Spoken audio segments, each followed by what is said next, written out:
So here we are in northern Michigan. As you can see, it snowed. It actually snowed 2 feet just a few days ago. It snowed yesterday, and today it's raining.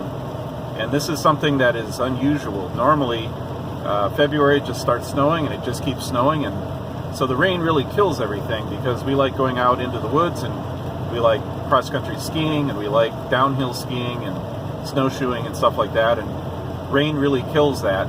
It prevents us really from getting outside and having fun. So I'm ready to go on my next adventure. I'm heading down to Texas to pick up bus 3751. I think it's in the 200s. It is a 1947 Silver Sides Greyhound, and this is the second bus I'll be purchasing, and so it's going to be exciting. It's going to be about 1,600 miles from where I am right now to get down to Snyder, Texas, where the bus is located. And Snyder is the kind of the center of the oil economy in the Texas Panhandle, and it's also the largest wind farm, I think, in the United States, if not the world. And so that'll be an interesting thing to see. But it's a pretty industrial place, which buying a bus in a place that's pretty industrial is actually a really good thing, because you've got parts and you've got people who can help you, as we discovered in Parkersburg, West Virginia, when we recovered the 4101. So we'll see how it goes. Right now, I'm swinging by my Volkswagen garage. I've got a bunch of parts to pick up there that need to go down to where my buses are located in Indianapolis, and I will be on my way. And so you don't want to see what this is going to be like at night when it starts freezing. It's about 36 degrees right now, and it'll go down to probably 28 tonight, and so this will turn into a lot of ice. We have salt up here, but the road commission doesn't like using it very often because it destroys cars and it's not good for the environment. And so it'll get slick tonight, so it's a good time to take off. It's about 2:30 in the afternoon. Well, here's the the garage. You can see there's been quite a bit of snow, so I'm going to work my way into it here.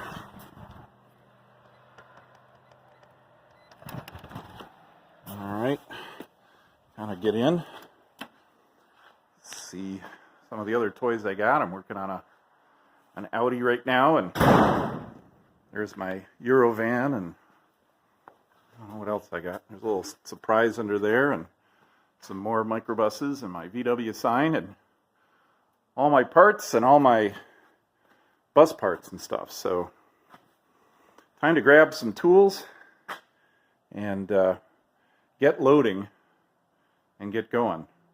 So I've got a list of things that I need ready to go. Well, here's day 2 of the drive. Somebody is taking a taxi. Who knows where they're going. But the road is kind of crap right now. If you take a look, it's wet. There's some snow. It's about 33 degrees outside, but it's dropping to 29. This is always the worst kind of driving, because you don't know. At some point, the road will become frozen, and there's liquid all over it, and so it becomes ice. And you just don't know when that's going to happen. Right now, the roads are wet, and let's hope they stay wet. So I'm about an hour right now out of where I'm going to be picking up Tyler, and so I'll hopefully it'll be a little better as we go along there.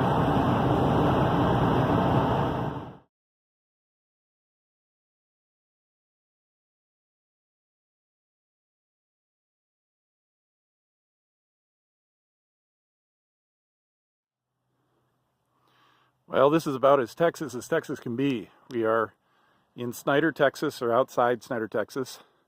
There's Alamo Drive. We got the shed here, and behind the shed, oh, what's that?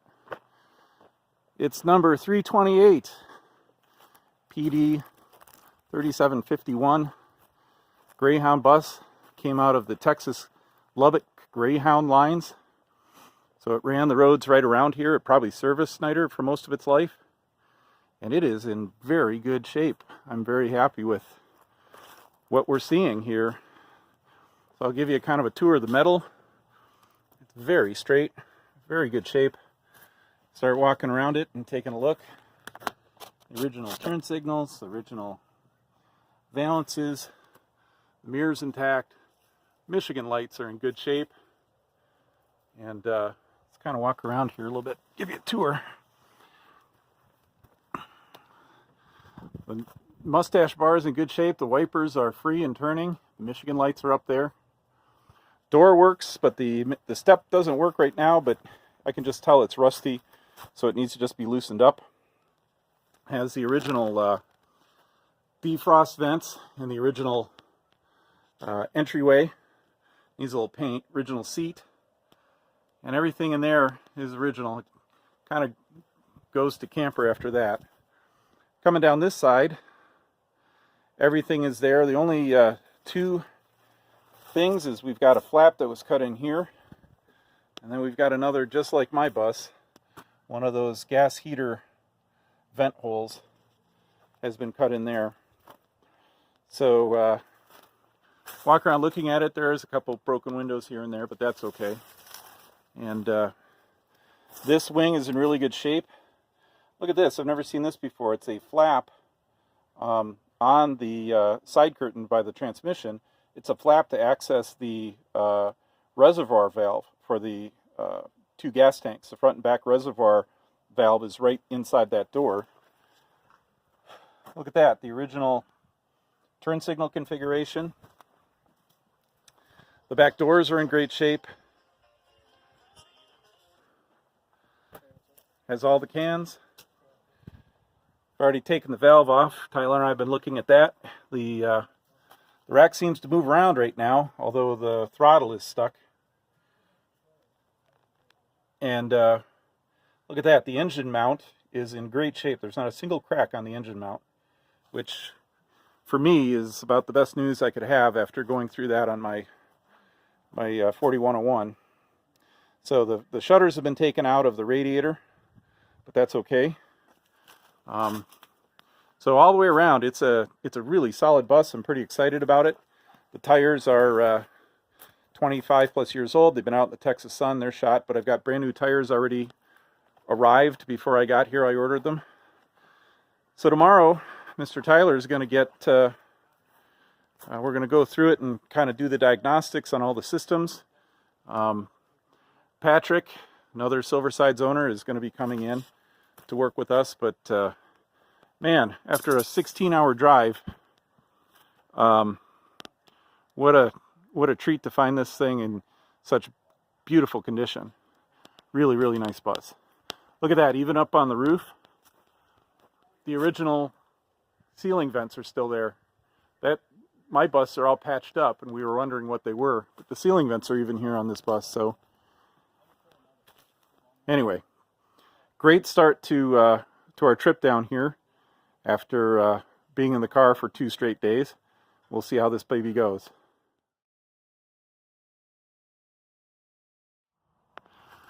Well, we're back at this Silversides rescue down in Texas. We've been working on a bunch of stuff. I'll kind of show you what Tyler's up to here in a second. But so the bus we're trying to figure out, it's got the Greyhound. You can see the shadow of the dog there.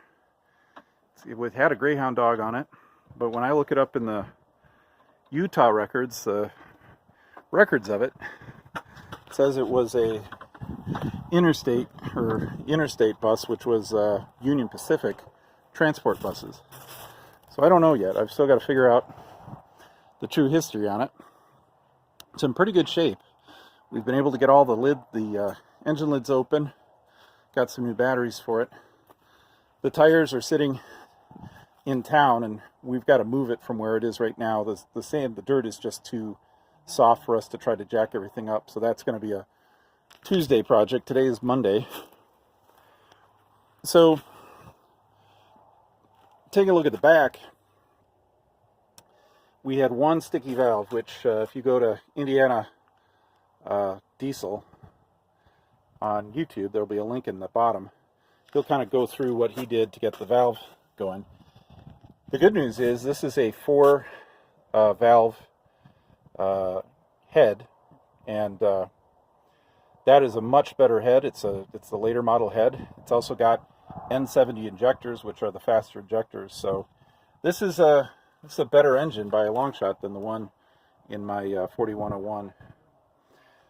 We are changing all the fluids, and we're changing all of the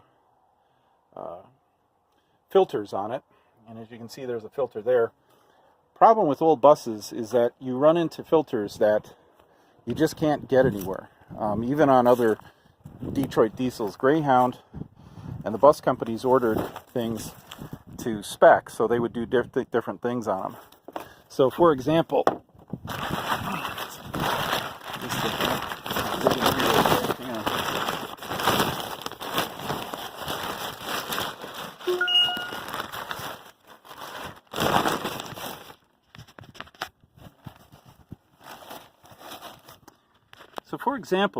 that is 16 inches long, 5 inches across. That is a huge filter. And they don't make filters like that anymore. Now Luke at U.S. Coach Sales has them, but they have to come out from his warehouse in New Jersey. And getting to Snyder, Texas isn't easy. And so I was faced with a decision.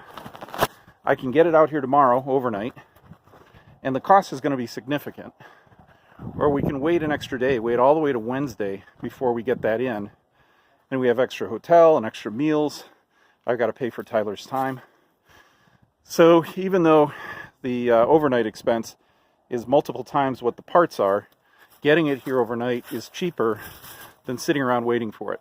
And we exhausted a number of what I thought were some pretty good vendors in town. And it's just an unusual item that only a coach and bus company would keep in stock. So another thing about this bus is I'm responsible for taking care of the interior. If you take a look, it's pretty rough. And so there's a lot of panels, which are original panels and things, but you can see the ceiling's been ripped out, and there's insulation, and there's old cushions that have got all kinds of junk on it. So this gets to be my project probably later today. I'll be digging all this junk out. Getting the seat so it's usable, I'll probably just get a blanket or a towel or something and get the seat put together. The pedal configuration is a lot different than the one on mine. You saw my accelerator pedal is huge on my other bus, and the brakes here, it's a lot easier configuration than one that I have. The dashboard's intact, the turn signal's there, and from what Bobby, who is the current or the former owner now, I own it now, but Bobby, who bought it from what he told me, it's everything works. That they went through the electrical and made it functioning. So we'll just keep at it. Now, one of the things I mentioned that Tyler was working on today is the treadle valve. And so a treadle valve is this little black unit right there. That is it's kind of similar to like a master cylinder in a car that uses hydraulic fluid.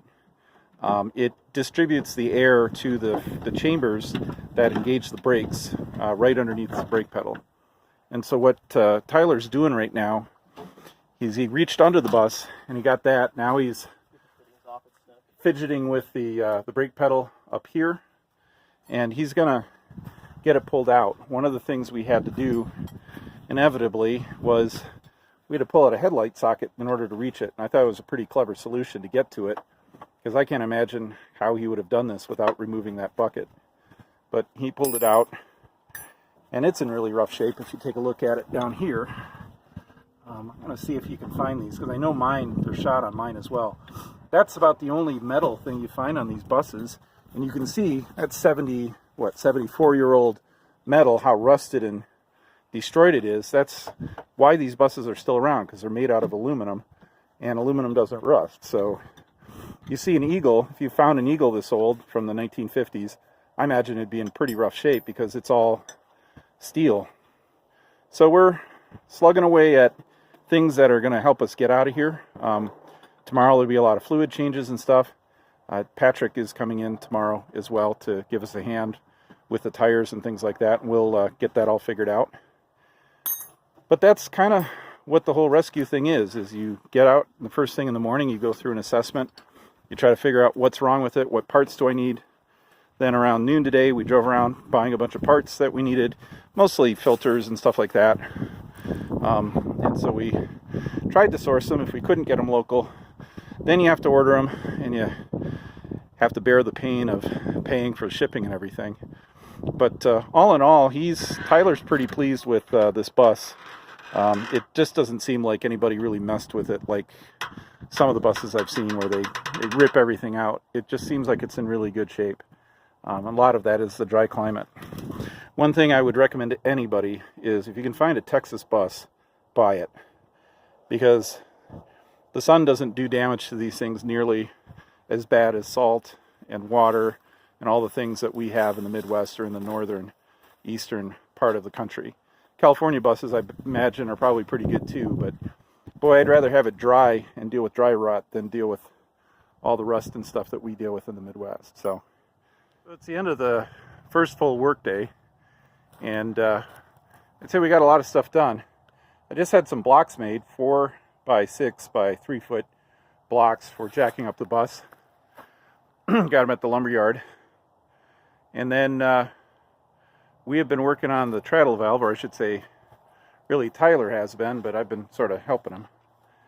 So the treadle valve is like a master cylinder on a regular brake system. You've got all the little inlets and outlets, but instead of using hydraulic, it uses air. And so it sits right underneath the brake pedal of the bus, and as you push down, it presses a little plunger, which the plunger is right there.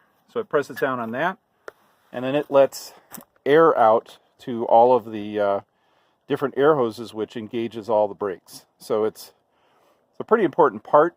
The one in the bus was probably original, and it was shot. So we are exchanging them. In the process of getting them replaced, we discovered that the bolts that bolt up to the brake pedal were in the wrong spot on the valve. So we're moving some things around so it fits our fits this style bus. And you know, I don't know if this is one that works on a different bus and they had it all set up for a different style bus or whatever, but we had to just do a quick adjustment to get them done. So the rack is moving pretty freely. We keep spraying some lubricating oil on the throttle cable is really stiff, so we keep working and massaging that over time. The air filter system, as you know, this is or you may not know, but this uses, similar to a Volkswagen, an air bath style. So that actually gets some oil in it, and as the air transports through the oil, it cleans it and then sends it into the input, into actually a blower. This big thing down here is a blower, and that's slightly different than a Volkswagen that is just regular air. It goes into this, and it I don't know, Tyler, explain kind of how the blower, it charges it, right? It forces air into the cylinders. Yeah, it creates a direction of air in a two-stroke Detroit. So a normal two-stroke engine, you'd have like a reed valve or something, so that the air can only flow one way through it. Okay. So this has holes all the way around the liner. Those are your intake ports, and the valves on top are your exhaust valves. Without that blower causing a direction of air, this thing would just sit there and push air in both directions as it tries to spin. Okay. So that forces air, so it'll come through the air box here, into the liners, and push up. So when the exhaust valves are open, that's what's pushing the exhaust out. When the exhaust valve closes, it's putting fresh air in the cylinder. So as long as, if the blower isn't working, these two-stroke Detroits, they don't run. You cannot have one without it. So we'll have to see when it fires up, but it looks pretty good. They generally need rebuilding every once in a while, but we'll see what kind of shape this one's in. We also found out it's a 4-valve N70 setup on the head, which N70 is the size of the injector. My 1941 bus has N60s, and I was thinking about going up to N65s on that because it needs to have the injectors replaced. This has a size larger than that, so it's pushing more fuel usually into the injectors. turbo engine injectors. 70 is usually fine on a turbo. So this would work in a situation where you're really blowing and sucking the air through the engine much faster. Yeah, if you have a higher governor setting or something like that, you can run an N70 on an NA motor. It might smoke a little bit on a stock motor or one with the lower compression bottom end that's a little worn out, but it'll still run them. And so diesel engines smoke because there's unburnt fuel. So if it's putting more fuel through it, then can fire and cause a combustion. Then that's how you end up with smoke. And so sometimes unburnt fuel happens because the rings in your pistons, you're not getting compression, and it's not fully heating up the fuel. And in this case, if you're putting a lot of fuel in and it's not able to burn it all in the firing process, then it'll cause the bus to smoke as well. So we've got to clean the oil baths out tomorrow. That's going to be one of my jobs. We've got to cover up the valve. The valve train has to be covered up, and then we'll pull those off. I think they're going to be a wet mess, and I'll be cleaning that. We've got to do the tires tomorrow. Tomorrow being Tuesday. Today's Monday. So this one is kaput. I did buy new tires off eBay that are nice. They have a warranty, and they're coming. So all 6 tires are going to be changed, and hopefully Patrick, who's coming in, who is also a Silversides owner, he's coming from Louisiana. Patrick will give us a hand on that as we go along. So, but all in all, today it's been gorgeous, man. It's 74 degrees. Yeah, shorts and a t-shirt weather. Super light wind. It's just been a great day. So Bobby's here. I talked to you. So Bobby this is the guy who I bought the bus from. And Bobby, why don't you tell us a little story about the bus in terms of how you ended up with it and kind of how you used it. Well, I bought it, and when I bought it, I had young kids, and we made a few trips in it and had a lot of fun. We used to go to the paint swap meet down in Fort Worth. Okay. And we'd go down there and stay in it. That's the first time we carried it. It was at the Texas Motor Speedway. Oh, okay. So we parked it down on the infill with all the big elaborate buses, and we had just as much fun as they did. And it was kind of a novelty item. Everyone wanted to come by and see it at that time. Yeah.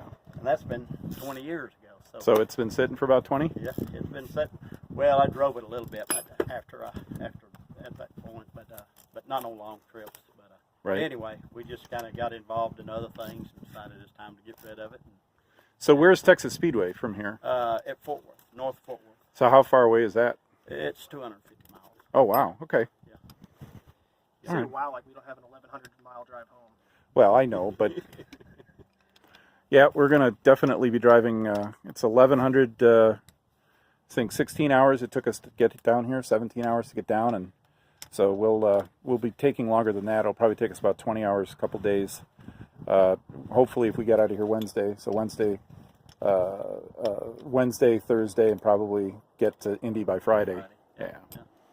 So, well, this is pretty neat. I'm glad we were able to connect. One of the other Silverside guys who's been looking for one for a while was talking to Bobby, and he just got to a point that being in Canada, he couldn't buy it because the title's a little different. The VIN number is not what it says on the bus, and that in Canada that's a big deal to them up there. So he handed it off to me. I'm going to get it running, and who knows? I may end up selling it to Jason. He really wants a bus, and I might be able to get the title fixed in Michigan. They're pretty flexible, and then we'll talk to him about it.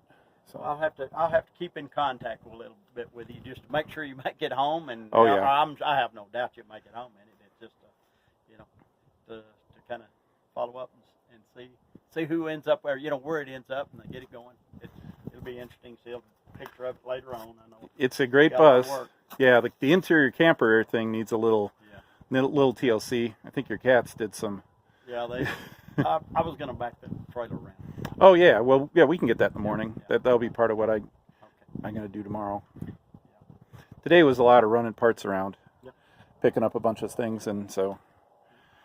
Supposed to get a little bit of norther tonight, so I would close your doors up.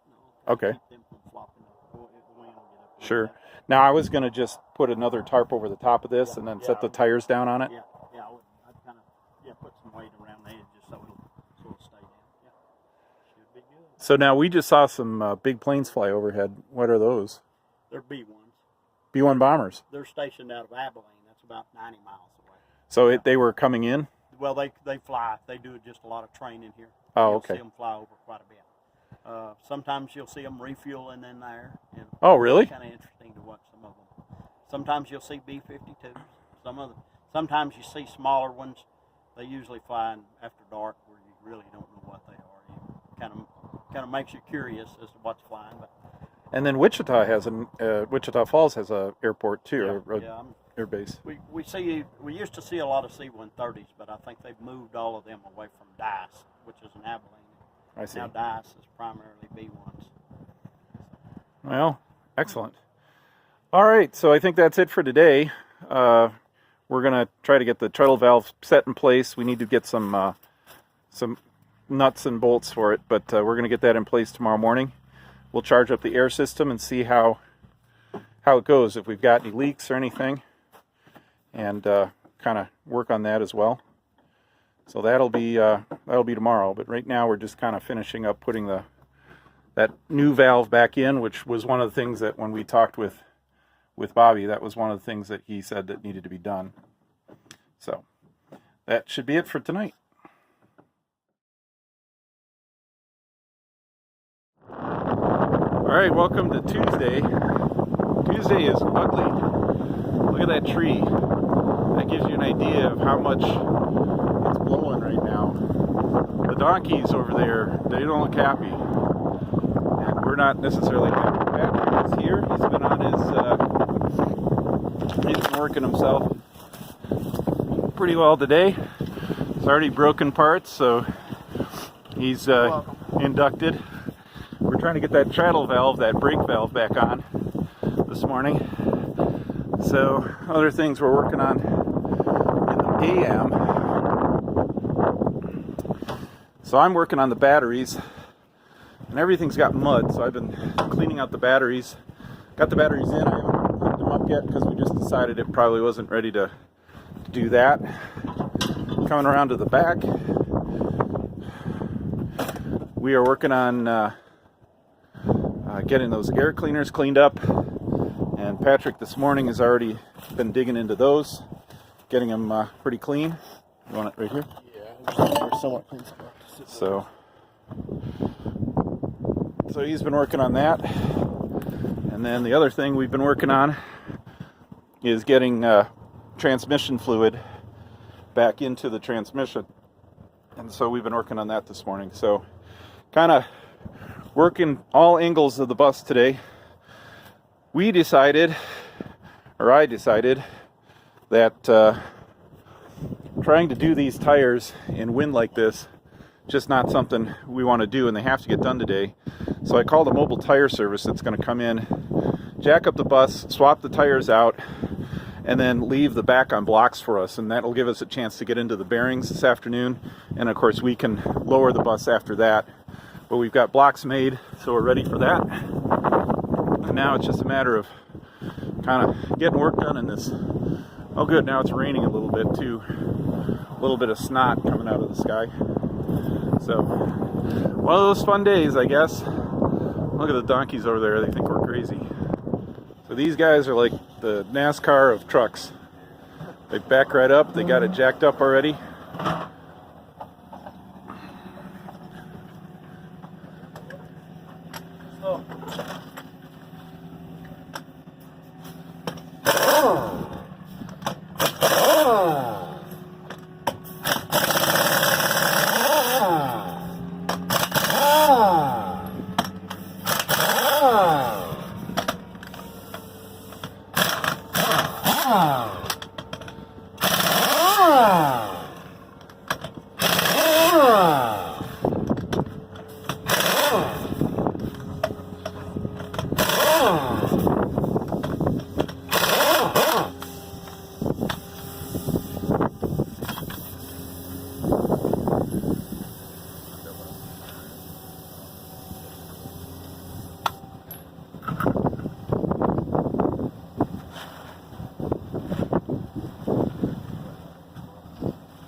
How come it doesn't go that fast when we do it?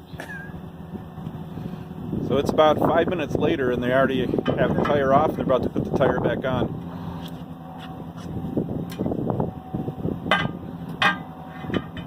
Yeah, I distinctly remember when I used to do these, this sucked a lot. Well, I'm wondering why the hell we didn't do this in Belpre. Because the tire shop was like 10 minutes away. Yeah, it was super close, but...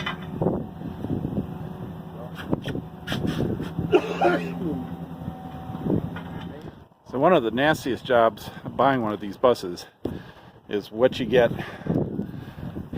when you go inside. So for the last 2 hours, I've been dragging all kinds of just crap. But part of it is the original ceiling. And normally I try to save it, but it's completely shot. But it was a perforated white ceiling. And up above it was some ancient asbestos, probably, ceiling tile and insulation. So now, where the bus was a mess before, we've got it relatively clean, at least all the junk's out of it. But these cabinets are going away. Pretty much everything you see will be gone once we get into remodeling it, because it's pretty rough. So that frame you see was for a couch or something that he had that's not part of the original floor. But this floor was brown, and you can see the vents. And word had it that the seats actually had holes in the bottom of the seats, so when you put your bench in, it would actually blow cool air or hot air right up into the seat, which is kind of a cool feature of these old buses. So one find that we did have is all the trim parts for the interior and an aluminum valve cover gasket, or valve cover, and which are supposed to be nicer. So I'm not going to deal with that today, but at some point we will. So the owner of the former owner is backing up his horse trailer. Now I got to put all this junk into his horse trailer, and then it goes somewhere, I guess the place where Texans take their trash.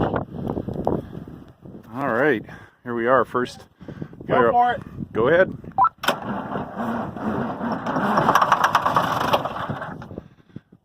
Don't let off. Yep. Just keep going until we say stop.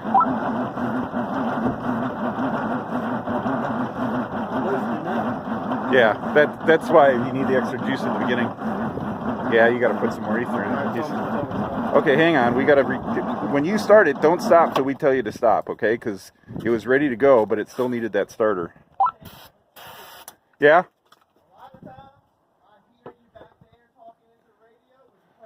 Yep.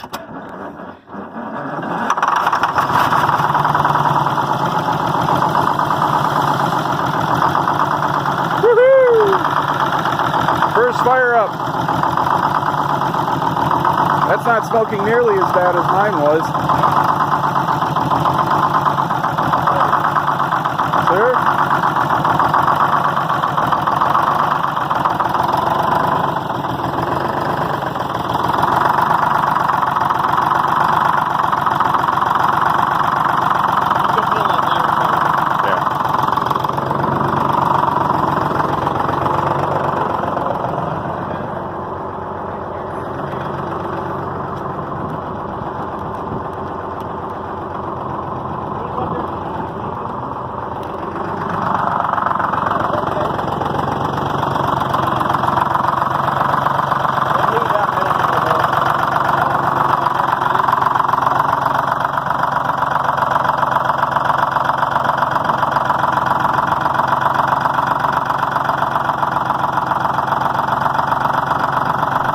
So the next scene should be me driving the bus home and getting it back to Indianapolis and all of that journey, but it didn't quite work out that way. It ended up that I, on the first test drive, ran into a mailbox, which tends to be a problem that I have with these buses, but what have you. The air compressor was not generating enough pressure for the brake system, and also it was having a problem filling the auxiliary tank, which is a tank way at the front of the bus that happened to control the air assist steering mechanism. And so as a result, the steering was binding up and the brakes weren't hitting too fast, and we just decided we had reached the end of the rope. The compressor in question, the one that comes with this bus, really can't be rebuilt, and so we're sort of stuck with going and finding either a new solution and those types of things. So on the end of day 6, we packed it up and we got in the car and we drove back to Indianapolis, and I'm in the process of finding a new compressor, and we'll be back down for another part of this journey to get it up and running and getting it home, and that'll certainly be a fun experience. So stay tuned for that one.